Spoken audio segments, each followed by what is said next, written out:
Family, સ્વાગત છે તમારું મારા નવા વ્લોગમાં, નવા વિડીયોમાં। તો કેમ છો બધા? મજામાં? તો જય માતાજી, જય શ્રી રામ, બધાને હર હર મહાદેવ।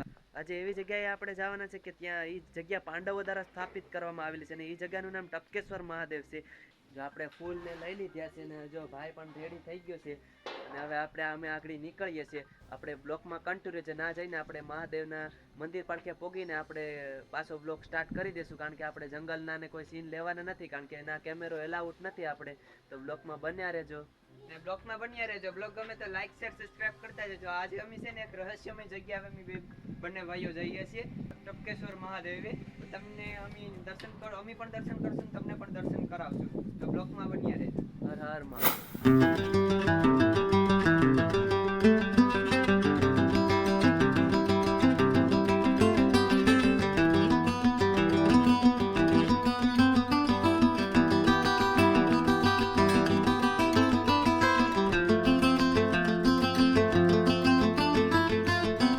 ફેમિલી, આપણે પૂગી ગયા છે ટપકેશ્વર મહાદેવે અને આપણે જઈએ આગળ અંદર। જો અહીંયા ઘણા બધી પબ્લિક પણ આવેલી છે, અહીં માણસો તો હોય જ છે। જો અહીંયા જો આટલી ગાડીઓ અહીંયા છે, અહીંથી જો અંદર જવાય એમ પગથિયા છે, અહીંથી આ પગથિયા છે એટલે ઉતરીને પછી અંદર જવાનું ને અંદર 50 ફૂટ ઊંડી ગુફામાં અંદર જવાનું છે આપણે। પછી આપણે મહાદેવના દર્શન કરીશું। તો આપણે હવે જઈએ નીચે ને આપણે નીચે છે આપણા મિત્ર, એ આપણે આખું મંદિર વિઝિટ કરાવશે અને આખા મંદિરના આપણે દર્શન કરાવશે। ને આ પહેલી ગુફા છે અને બીજી ગુફા છે, એ બે ગુફાના આપણે દર્શન કરાવશે। તો આપણે પૂછીએ આ મિત્રને, આપણા મિત્ર કયું ગામ છે? આપણું ગામ તો આપણે વરસિંગપુર ગામ છે અમારું।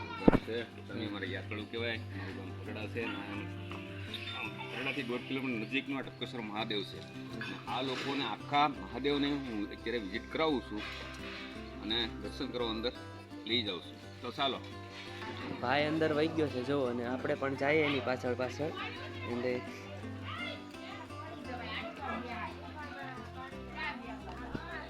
બ્લોકમાં કન્ટિન્યુ રહેજો અને આપણે જઈએ આગળ અંદર ને મહાદેવના દર્શન કરીએ।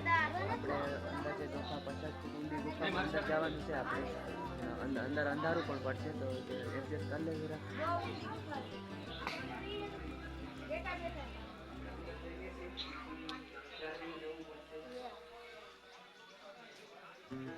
યજ્ઞકુંડ અને અહીંયા કાલભૈરવ દાદા સ્થાપિત છે।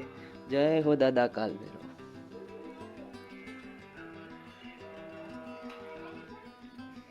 જો આ પાણો અદ્ભુત પાણો છે, જો સમકે છે પાણો, અને જો ટપક ટપક પાણી સખત ચાલુ જ હોય છે જો, અને નીચે પણ અહીંયા પાણી ટપકી ટપકીને આવું થઈ ગયેલું છે। આપણે જાય અંદર, હવે અંદર આપણે થોડુંક આમ નીચેથી જોઈને જવું પડે એમ છે।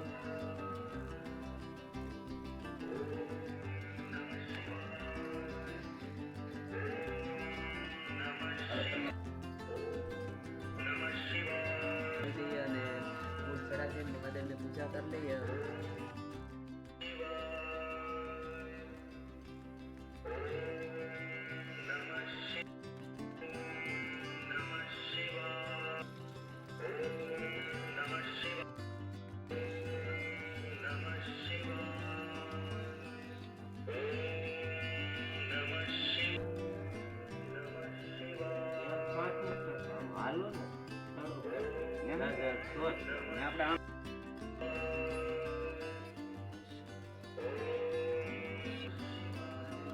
બન્યા રહેજો। જો આપણે અંદર આખું મંદિર, આપણે આખી ગુફાના દર્શન કરાવશું, આખી ગુફામાં શું શું છે એ તમને બતાવવાનું છે હું। તો બ્લોકમાં કન્ટિન્યુ રહેજો। બ્લોકમાં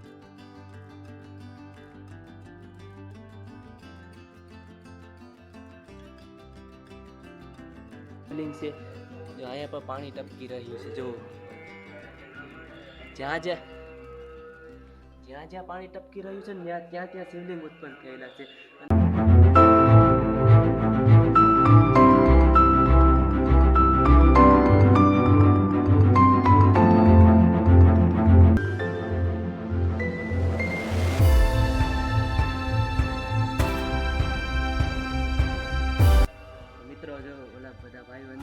પણ હું એની પાછળ જાઉં છું। જો આમાં બેઠે બેઠે જવું પડે, નકર આમાં છે ને પાણો ઉપર છે ને એ લાગે અંદર આપણે। જો આપણે કેટલે અંદર કેટલા આવી ગયા છે, જો તમે જો દરવાજો છે ઢામે છે। ઉપર ક્યાંય તળાવ નથી કે ક્યાંય ઝરણું નથી, પણ એમને એમ તોય પાણી ટપકી રહ્યું છે. ઉપર તો એમને એમ મેદાન જ છે, જેમ કે હોય એમ આપણે જો આ શિવલિંગ જ છે, સખત પાણી ટપકી ટપકીને આ શિવલિંગ ઉત્પન્ન થયેલા છે. એક છોકરો પણ નાનો આવી ગયો છે અને એ પણ આપણે યારે અંદર આવવાનું છે. જો એ આવી શકીએ કે નહીં, તો આવી શકા અંદર હાલ તો જો મારો ભાઈ નહીં તો જો અહીંયા અંદર પૂગી ગયા છે. જો એ ક્યાંક પાણી પીવા અંદર પાણી પીવા જાય છે. અંદર ગુફામાં અંદર ગળવાનું, પછી ત્યાં પાણી પીવાનું. આપણે પણ જાય. જો આ ભાઈ ને બે ભાઈઓ અંદર ગયા છે પાણી પીવા માટે, કે અંદર પાણી છે એટલે એને અનુભવ હોય, કારણ કે એ લોકો અહીંના રહેશે એટલે હરેડાના જ છે એટલે એને અનુભવ હોય. જો એ અંદર ગયા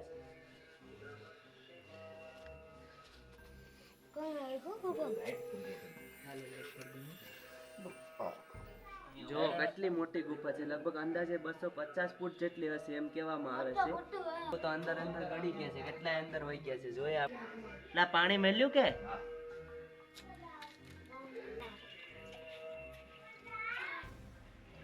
જો અહીંથી પાણી ભરે છે. જો પાણી ભરી લીધું છે ગમ આપણે પ્રવેશ કરી લીધો છે અને જ્યાં ગુફાનો કોઈ અંત નથી. હા, એવું નથી કે ભાઈ ચોમાસું આવશે તો આમાં વધશે પાણી, ઉનાળો આવશે તો ઘટશે પાણી, એ કંઈ આ જ પરિસ્થિતિમાં. હા તો ફેમિલી હવે આપણે બહાર નીકળીએ. હવે અંદરથી આપણે બહાર નીકળીએ. મહાદેવના દર્શન કરવા તો કષ્ટ તો લેવો જ પડે આપણે. આવું કરતો ક્યાંય ન તો આપણે નીકળીએ મંદિરમાંથી. આપણે બાપુ પડકે જાશું અને આ મંદિર વિશે બાપુ થોડુંક જણાવશે. બાપુને તો તમે તો બ્લોકમાં કન્ટિન્યુ રહેજો.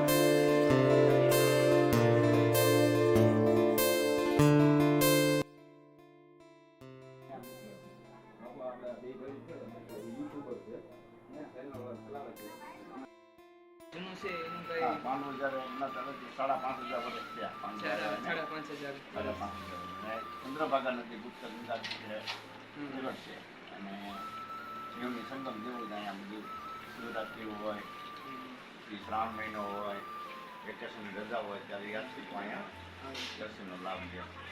એક મેઘાવી નામના માછમાંથી ગયા અને 2000 વર્ષથી તપ કર્યું અને ગંગાજી પ્રગટ થયા એવો ઉલ્લેખ પુરાણોમાં છે. અહીંયા એક બીજી ગુફા આવેલી છે, પણ એ અંદર ખૂબ દૂર હોવાથી અહીંયા મેન ટપકેશ્વર મહાદેવના દર્શન કરે છે. ધન્યતા અનુભવે. બાપુ આ મંદિરનું નામ ટપકેશ્વર મહાદેવ કેવી રીતના રાખવામાં કુદરતી પાણી પડે અને ત્યાં ટીપા પડે અને એની શિવલિંગ બને.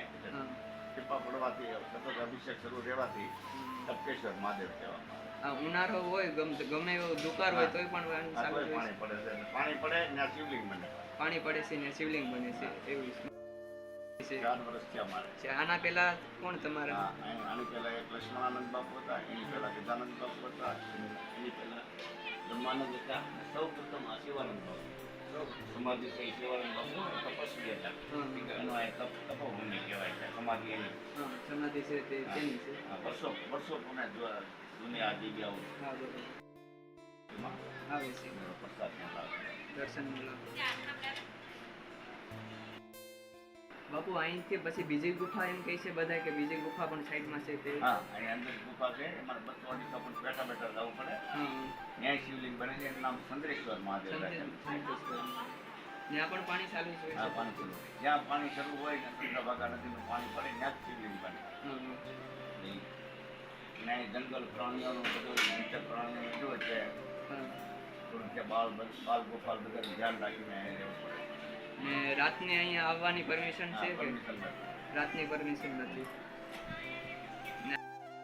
હા, આપણે અહીંયા ગીરગઢડા સોમનાથ જિલ્લામાં આવેલું છે અને ગીરગઢડા ત્યાં 5 કિલોમીટર થાય. ખેરડાથી, સાલાથી, દાંબાથી અને આવી જાય સોમનાથથી આવી જાય સોમનાથથી આ 65 કિલોમીટર થાય ઉનાથી આ 18 કિલોમીટર થાય જંગલમાં અંદર આવવું પડે અંદર આવવું. ગેટ મારેલો છે ત્યાંથી મોટરસાઇકલ અથવા હાલીને આવે ચાલીને આવવું પડે કારણ કે રસ્તો ખરાબ છે એટલા માટે થઈને બાપુ મંદિર વિશે ઘણી ખરી જાણકારી આપી દીધી છે અને હવે બાપુ કીધું હતું કે અમે બીજી પણ ગુફા આવેલી છે તો ત્યાં અમે જઈએ છીએ તો બ્લોકમાં કન્ટિન્યુ રહેજો બ્લોકમાં બને છે આ નદી છે આ ચંદ્રભાગા નદી છે પણ ટૂંકમાં આ નદી છે ને પોલી છે સમજાણું જ્યાં સુધી વરસાદ હોય ને ત્યાં સુધી જ આ નદી અંદર પાણી હોય બાકી આ નદી અંદર કોઈ દી નીવર પાણી હાલતું નથી વરસાદ એનું જ પાણી હાલે ડોળું પાણી બાકી નીર પાણી કોઈ દી હાલ્યું નથી ને આની અંદર આ નદીની અંદર કોઈ જીવજંતુ કે મચ્છી કે કોઈ પણ વસ્તુ અત્યાર સુધીમાં આવ્યું નથી ના. શુદ્ધ નદી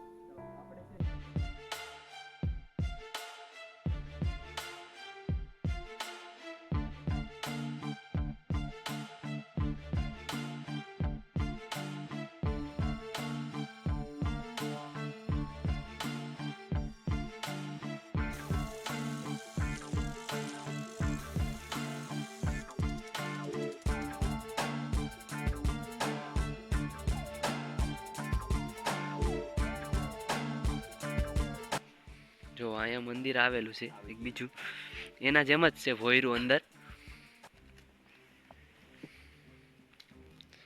અમે પોગી ગયા છે મંદિરે અને હવે જાય એમાં એ મહાદેવના દર્શન કરીએ આ લોકોને હું અહીંયા લેવું છું આપણા માધ્યમની ચેનલથી હું કહું છું કે અત્યારે અમારે 250 ફૂટ અંદર જવાનું છે અને કોઈ અમારી પાસે બેટરી નથી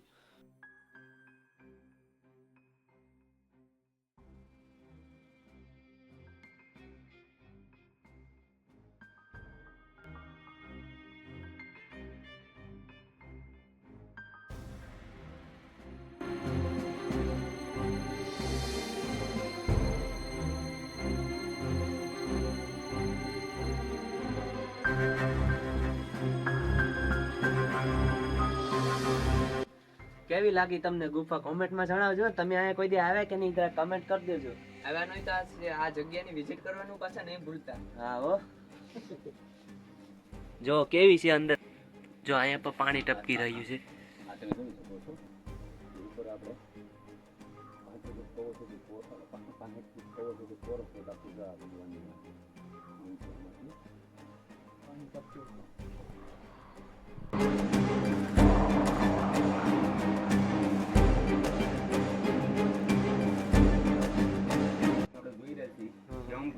શેમ્બુ કોઈને બનાવેલ નથી કોઈને નાખેલ નથી કાયદેસર સુખાના દાણાની ગોળી રોજ માટે વધે છે હું નાનો હતો ત્યારથી ત્યારે 4 આંગળ નહીં તો લગભગ અત્યારે 7-8 ઇંચની થઈ થઈ ગઈ ગયેલી છે હા, હા. એટલું મને સાંભળે છે મિત્ર એમ કહે છે કે આ શિવલિંગ જ્યારે હું નાનો હતો ત્યારે ચોખાના દાણા જેવલી હતી ને ધીરે ધીરે એ વધી જ રહી છે સતત અને અત્યારે જો એટલી થઈ ગઈ છે આ શિવલિંગ જો તમે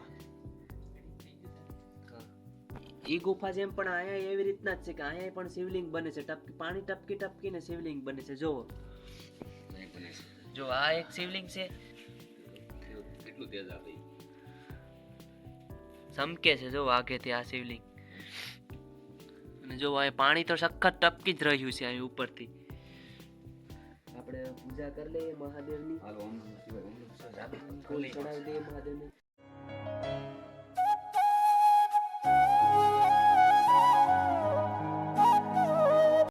રસ્તા તો આમાં કેટલી ઊંડી ગુફા છે જો ના ના હું રસ્તો બતાવું છું મારે હારે મિત્ર છે અમને બીજો આગળનો રસ્તો બતાવે છે અમે કોશિશ નહીં કરતી જવાની જો આમાં આગળ ઘણી ઊંડી છે ગુફા જાય કે પછી જોઈએ તમને બતાવીએ પણ ના કે કષ્ટ નથી કરવો આપણે જવાનું ના ના ના ના રેસ્ટ નથી લેવાનું જો આ ઊભું થઈ જવાનું છે અહીંયા અમે ઊભા એવી જગ્યા આવી ગઈ છે જો અહીંયા ઊભા રહીએ છીએ અમે અત્યારે તો અંદર લગભગ 250-200 ફૂટ હશે અહીંયા જો આમ અંબાતું પણ નથી ઊભા એવું છે કે ટૂંકમાં અહીંયા ઘડીક આરામ કરી શકો તમે એમ. આરામ કરી શકો ના કોઈ જાતની ગરમી થતી નથી અહીંયા ફૂલ એસી ટૂંકી પડે એમ એસી ટૂંકી પડે આની હારે એમ આ ભગવાનનો એસી છે અહીંયા ભગવાનનું એસી કહેવામાં આવે આને અને અહીંથી હવે રસ્તો આગળ ગયેલો છે જો અહીંથી રસ્તો છે આગળ રસ્તો આગળ અહીંથી આગળ ગયેલો છે ચાલો અહીંથી હવે આપણે વાત થતા છે ને કે ભાઈ છૂટે જવાનું હા, હા. એ અહીંથી હવે આપણે છૂટે જવાનું હા સુધી ત્યાંથી પાછું થોડોક પોળો રસ્તો આવે છે, એટલે ટૂંકમાં હું થોડોક અડધો કિલોમીટર ગયેલો છું.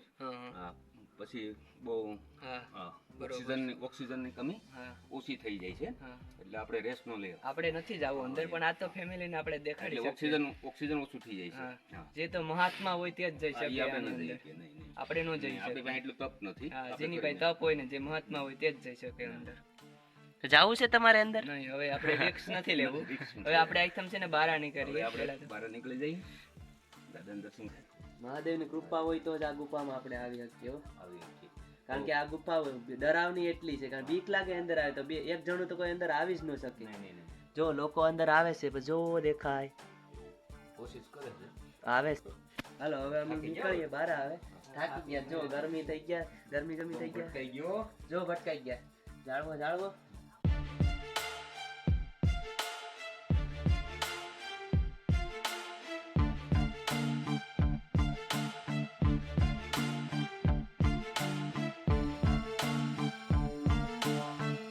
આ લોકોને લાઈક શેર બધું કરતા વિડીયો જો અમારા મિત્ર એમ કહે છે કે લાઈક શેર અને સબસ્ક્રાઇબ કરતા જતા ભૂલતા નહીં સબસ્ક્રાઇબ કરવાનું તમે. અવારનવાર વિડીયો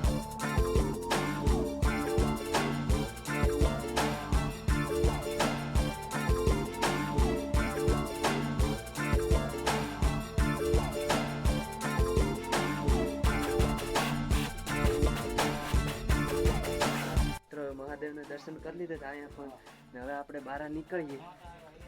થાકી ગયા છે અંદરથી, કે વાંકે આવવાનું રહે એટલે થાકી ગયા છે આપણે. આપણે જગ્યાએ વિઝિટ કરાવ્યું, પણ આ લોકોને સપોર્ટ કરજો. સપોર્ટ મળે એવી ભોળાનાથને આપણે પ્રાર્થના કરીએ. હર હર મહાદેવ. Thank you. મહાદેવ. મિત્રો હવે આપણો બ્લોગ આજનો અહીંયા પૂરો થાય છે, અને તમને બે ગુફા કેવી લાગી, તમે અહીંયા આવ્યા કે નહીં કોઈ દી કમેન્ટ કરી દેજો. ને બસ હવે અમે જઈએ ઘરે. ને તમને આજનો બ્લોગ કેવો લાગ્યો, આજનો બ્લોગ તમને ગમ્યો હોય તો લાઈક શેર અને સબસ્ક્રાઈબ કરતા જજો. મળીએ કાલ નવા બ્લોગમાં. તો જય માતાજી, હર હર મહાદેવ બધા મિત્રોને.